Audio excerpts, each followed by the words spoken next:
السلام عليكم ورحمة الله وبركاته. السلام صاحبتي sababta meel baad joogtaan muuqaalkan la wadaag saaxiibadiin arday badan ayaa i weydiisay inta qayb ee loo qaybay farta laatiinka ah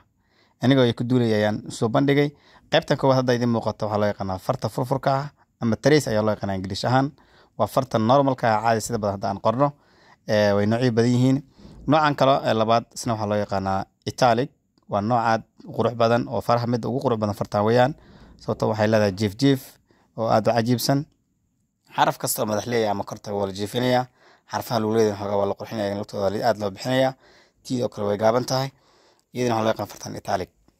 farta saddexaad waxaa loo yaqaanaa calligraph waa farta isku dardarka ah yaa akhri kara ma fartaan qofka farqo waxay barta bas ayaa akhri kara inta badan waayo xarfaha si uu qormayaan qof kasta ma fahmi kara xarfaha aad u adag inta badan qormadana way yar tahay meelaha qaar farqoonta lagu dhigay koob bay u tahay laakiin saddexaad bay tahay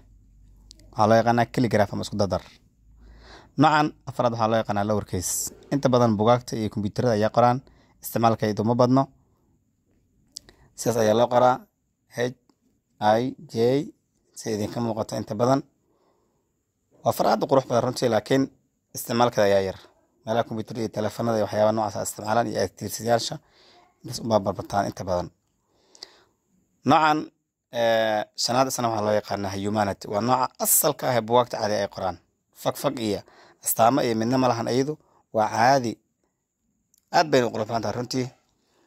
si idinka muuqato midna koowaad triiska iyo xogaa yar shabahdaa laakiin way ka duwan tahay noocyo kale ayaa jiro ilaa 7 nooc ayaa loo qaybiyaa idin soo dari doona insha allahu tacaala adiga noocee kuwa aad ka heshay ama aad jeceshahay ama is leedahay way ku qurux badan tahay muuqaalka la garay saaxiibadana gaarsiin mahadsanid.